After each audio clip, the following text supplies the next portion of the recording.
So welcome for joining us today. Of course, we'll be happy to take your questions and comments in the comment section underneath our feed, and we'll get to those in a second. But first, let's introduce the topic.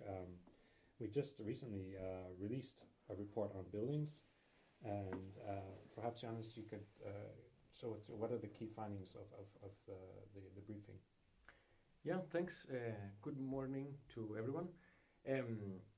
Our report is a so-called integrated assessment of the buildings in Europe, meaning that it tries to analyze and then assess the sustainability of buildings as one unified system.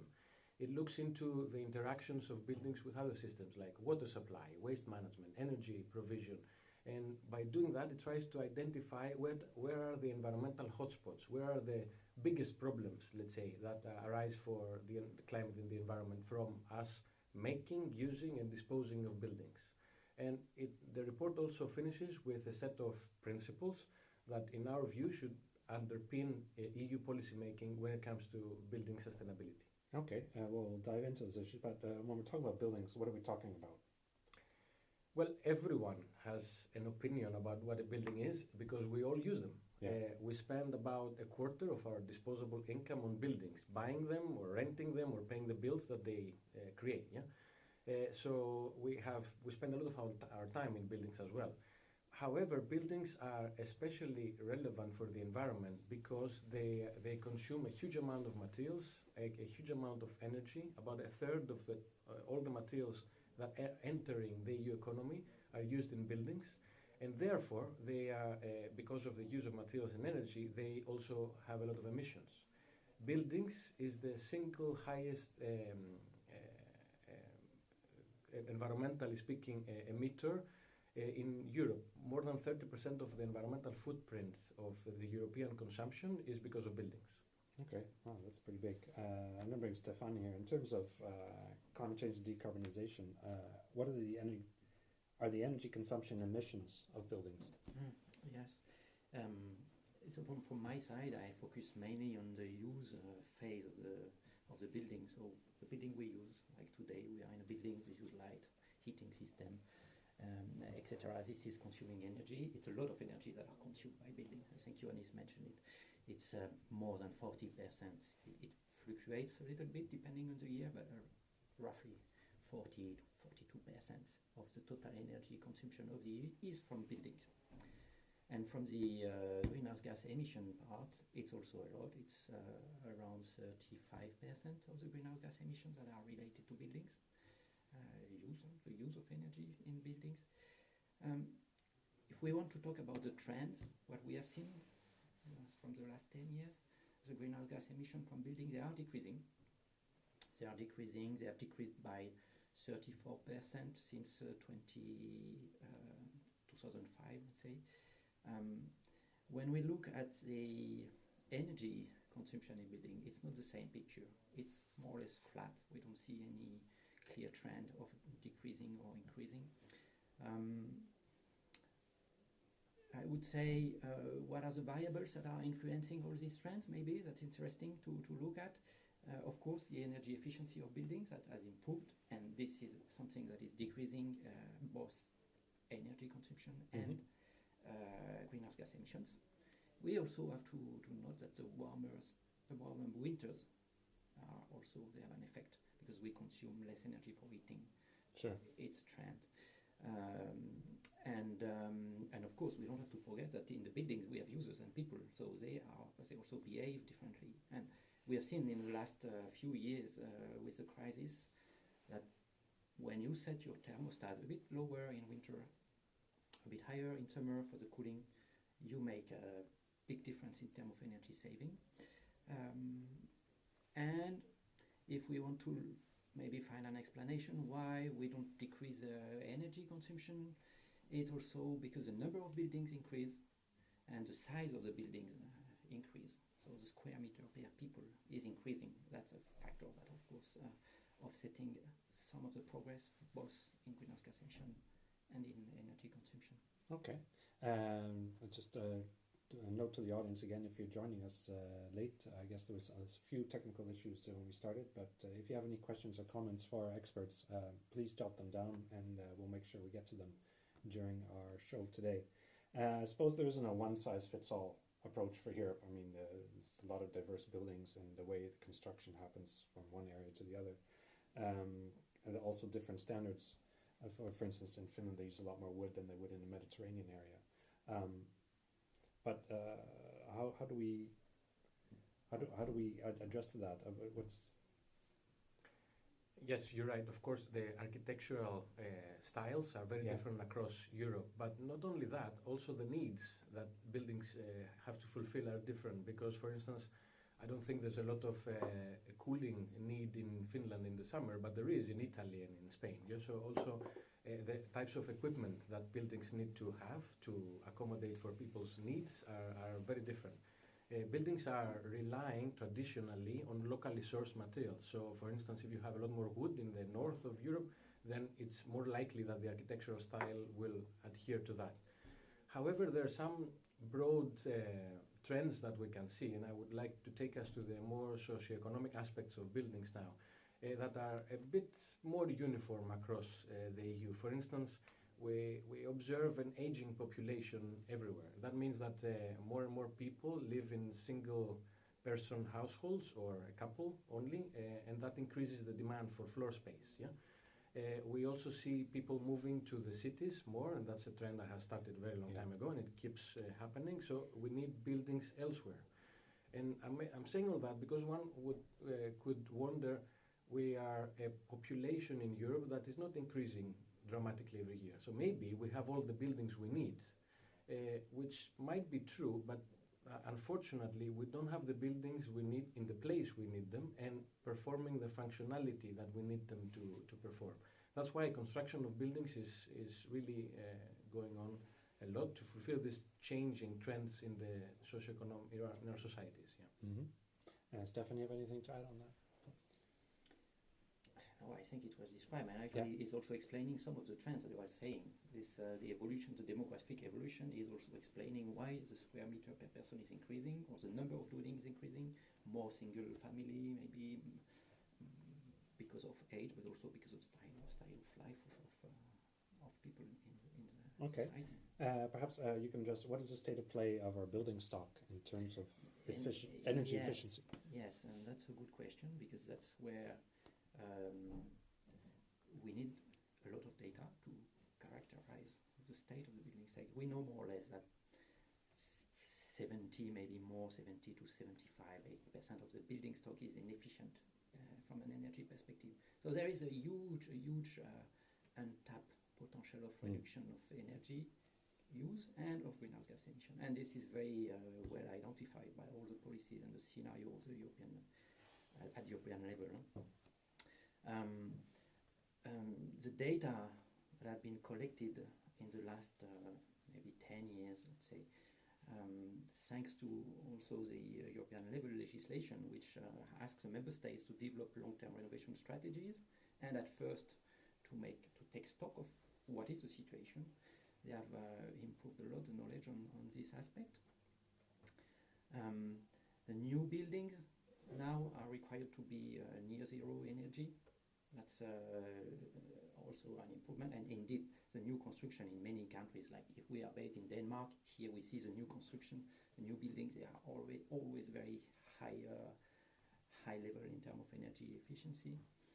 But of course we need more of this, and the renovation is the key challenge, because that's where all the buildings are, and as Johannes was saying, in terms of quantity of building, maybe we have enough. Almost we know 80% of existing building will still exist in the future, but they are not performing as we want, or they are not delivering the services we want.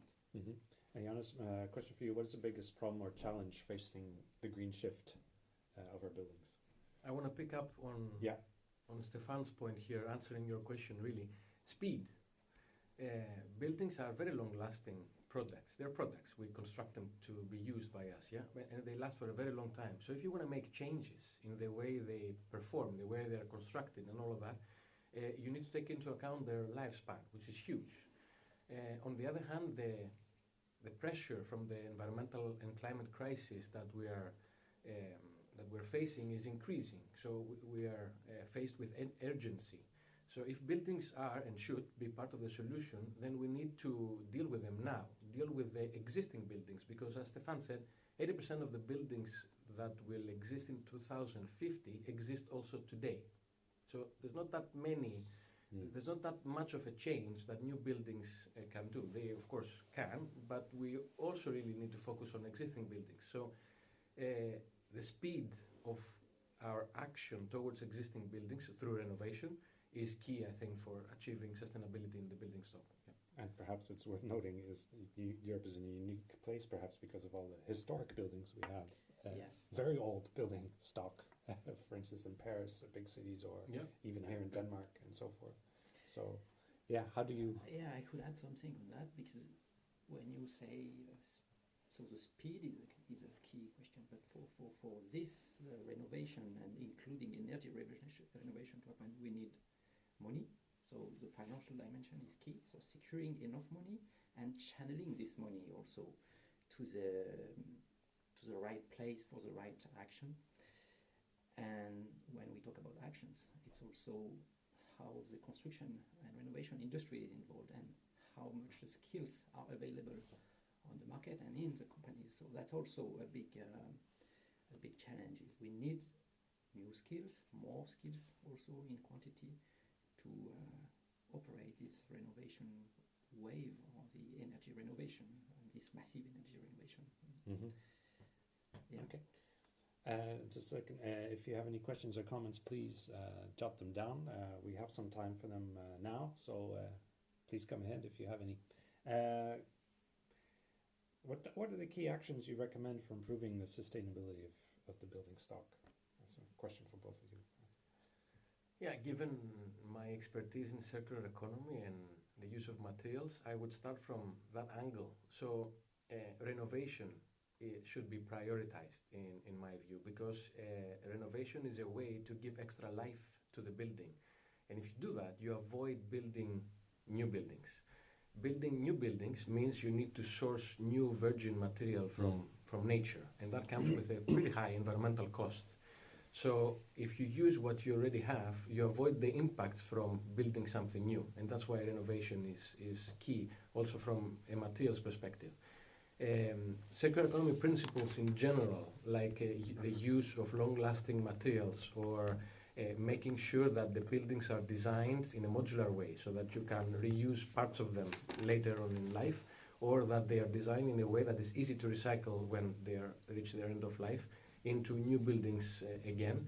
These are so-called circular economy principles in the design of buildings, can really help mitigate environmental impacts, because all of that, if you follow through their implementation, would mean that we will not need to extract new materials from nature. If you use parts of the buildings in a new one, you will not have to get primary materials to do the same function. Yeah?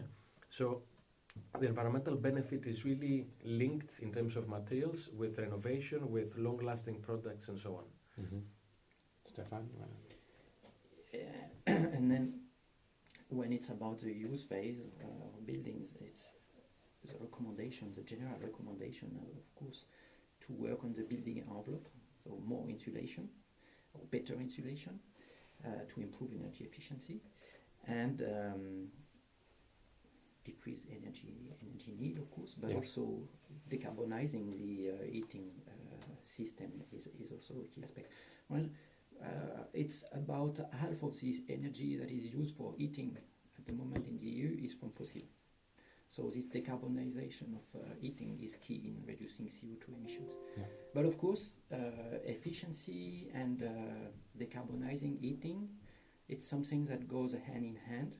And the concept of deep energy renovation is actually explaining that very well. That if you want to dimension optimally your heating system and optimally insulate your building, you have to adopt an holistic approach, and that's a way you can really end up with building very low energy consumption, very low greenhouse gas emission, or even positive buildings, because you only noticed that in the very beginning, buildings are also becoming electricity producer.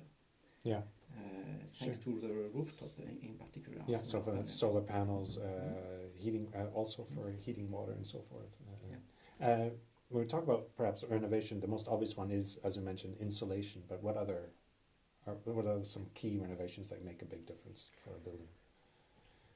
When it comes to greenhouse gases, I think Stefan mentioned it's the building the envelope. But I would like to, I can't remember by heart the numbers, but people do renovations a lot for aesthetical reasons, so they want to change the kitchen or the bathroom or the roof or things like that. The roof is a bit more technical, but it happens as well. What from a circular economy perspective, whatever kind of renovation you do, there are some things that you should keep in mind so that you optimize the environmental benefit or minimize the environmental burden of renovation. For instance, choose long-lasting materials. If you want to change your windows to insulate your home, then maybe you choose windows that will last longer than the average in the market. And this is how you would avoid changing the windows again in 10 or 20 years. And again, as I was saying before, this is how the benefit, the environmental benefit happens from avoiding doing that all the time. And also, when you choose the materials for doing the renovation, choose materials that are of low carbon, meaning that producing these materials is of lower environmental relevance than other alternatives. So building in the renovation habits, circularity, is going to have also now, but also in the future, environmental benefits. Okay, I'm starting to get some questions in. I'll take one from Asma now. How important do you think material durability is when considering sustainability, particularly when comparing materials like timber and concrete? Yep. Just following up.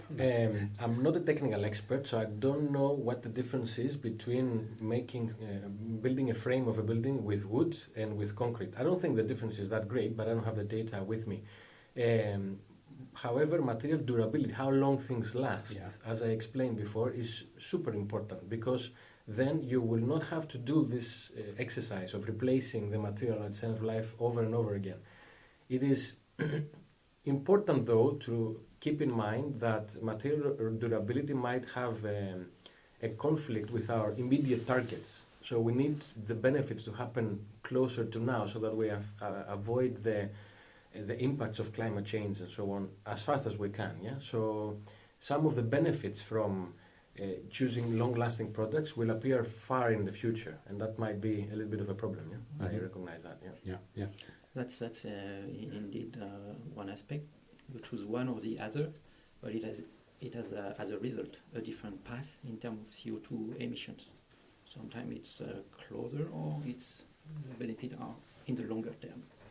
And when we talk about building, longer term is very relevant, because the building, it lasts very long, and a renovation every 30 years, maybe something like that. Yeah.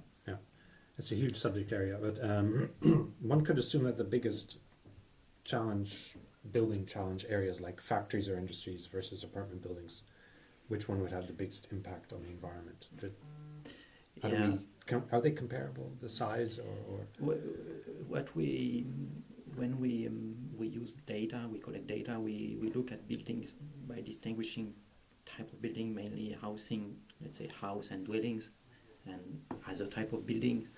These other type of buildings, it includes a lot of buildings. It could be commercial building, offices, shops, factories, hospitals, swimming pools, schools, public buildings, historical buildings, everything.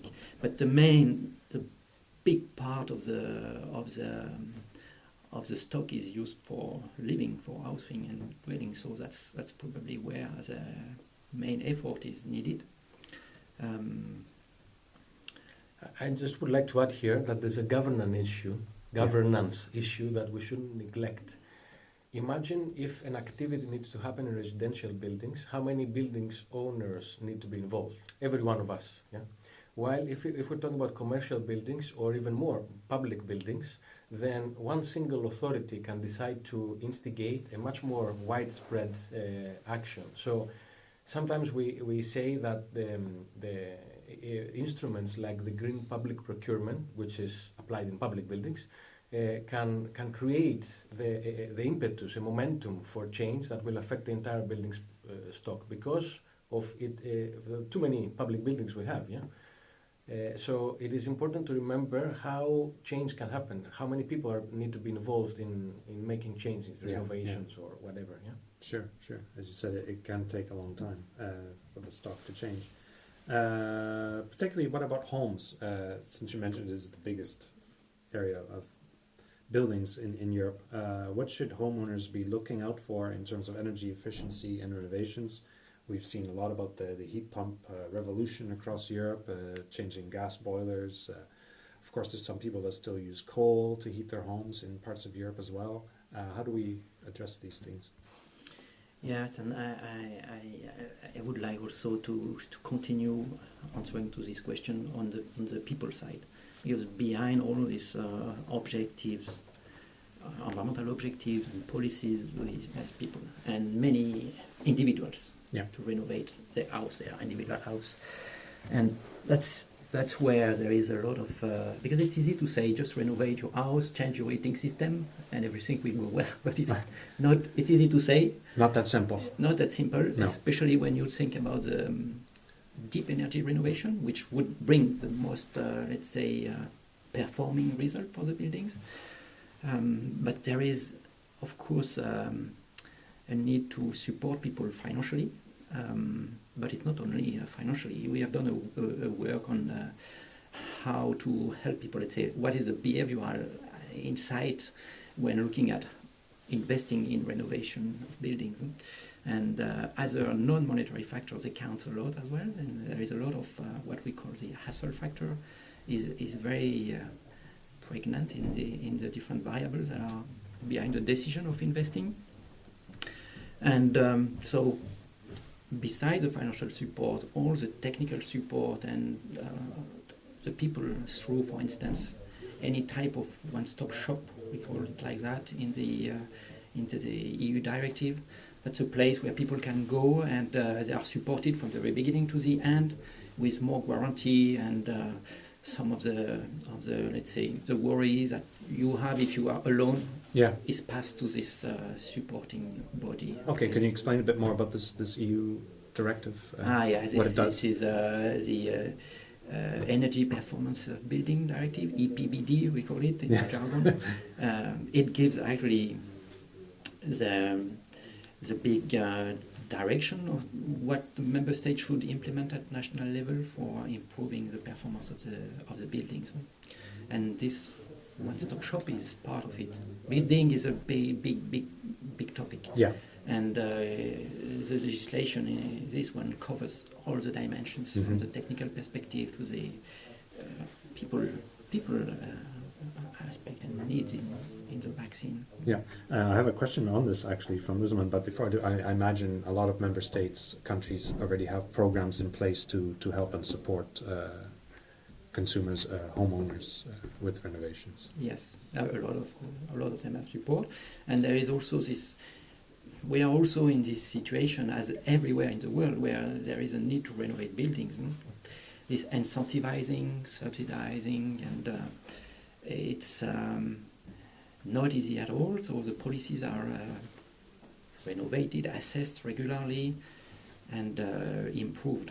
And there is a need to improve these policies. And one of the, of course, the policymaker and the public body, one of the guarantees they want is a result. If we spend public money on something, we need a result. And that's why the skills of the people, the quality of the work to be done and to do has to be guaranteed, let's say, in a way or in another.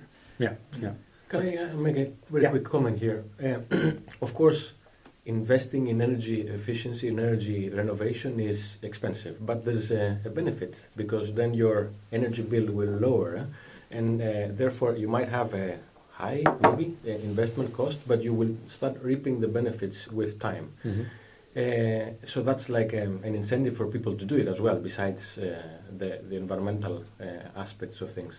However, there is sometimes things become more complicated when there's a different owner, a different user of the building. So the landlord-tenant dilemma. So the landlord is called to make the investment, but the tenant will have the lower energy bills.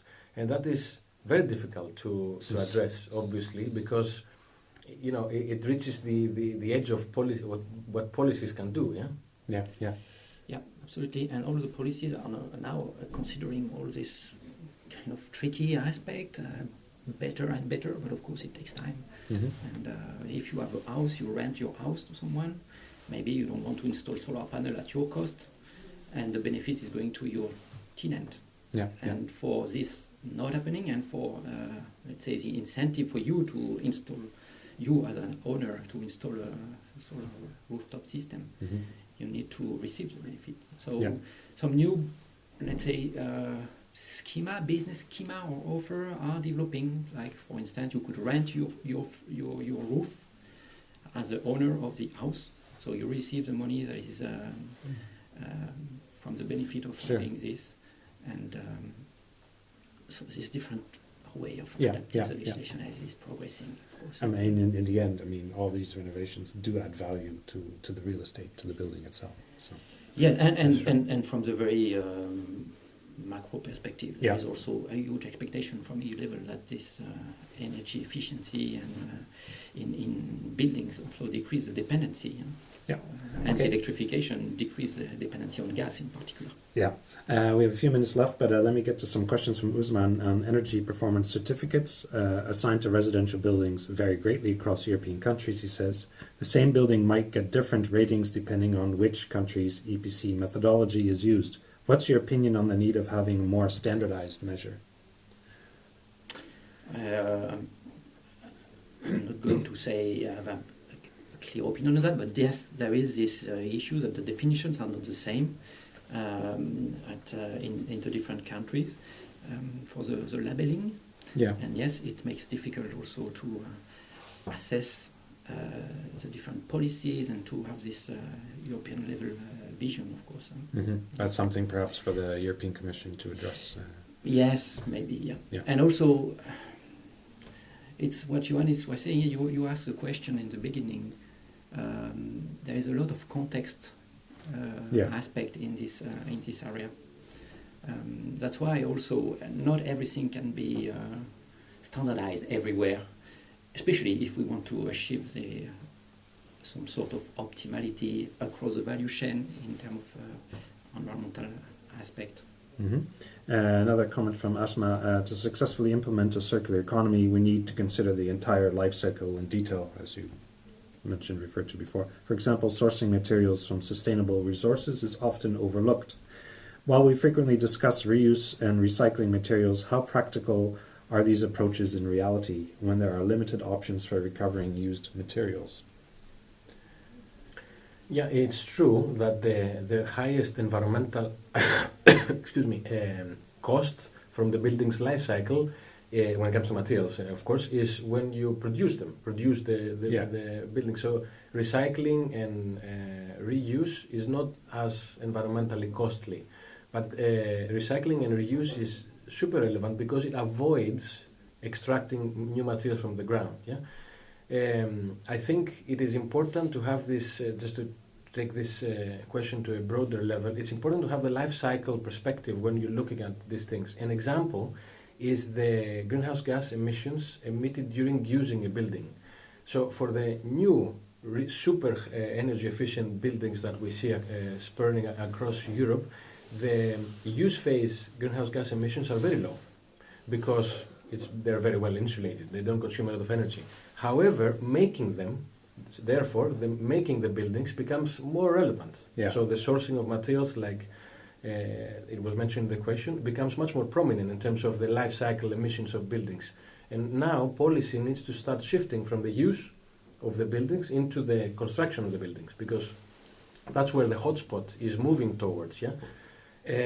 Different building materials have a very different environmental profile. A lot of the material we use in the buildings is less environmentally important because it's gravel and sand, but we have a lot of steel in buildings, we have a lot of wood, a lot of glass, a lot of plastic, which are materials that are very environmentally costly to produce, and we have to start thinking how that happens. Okay, good. Just to conclude on this, there is a newly adopted regulation at EU level called Construction Products Regulation that is looking exactly on this. What kind of information we have for the construction products? How do we promote the sustainability of the construction product? So e-policy is already putting a framework on this kind of questions. Yeah? Okay, great. We are just a few minutes left to wrap up. Perhaps we could say what further products, reports, studies we're working on in this field. You want to go first? No, I just wanted to point that we just published a report, which is a very integrated, comprehensive assessment of the building stock in Europe. And we'll put the link in the comment section. Yeah, let's do that.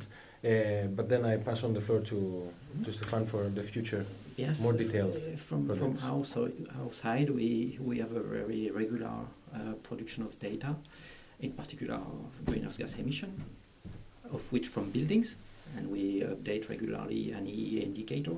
This one will be updated probably next week, put online next week. We also have a dashboard of data where we mix, to tell a nice story about building energy and environment. We mix data on emissions, CO2 emission, air emissions, and energy use, and also some social dimension are included. And maybe also importantly, next year there will be a report on the state of the energy transition that will be published, where of course the building sector will be covered. It will be a huge part of that, of course. Yes. Yeah. Indeed. So please watch this space, and thank you for joining us today. Thank you for taking the time and to ask your questions and comments. We do appreciate it, and we'll see you next time.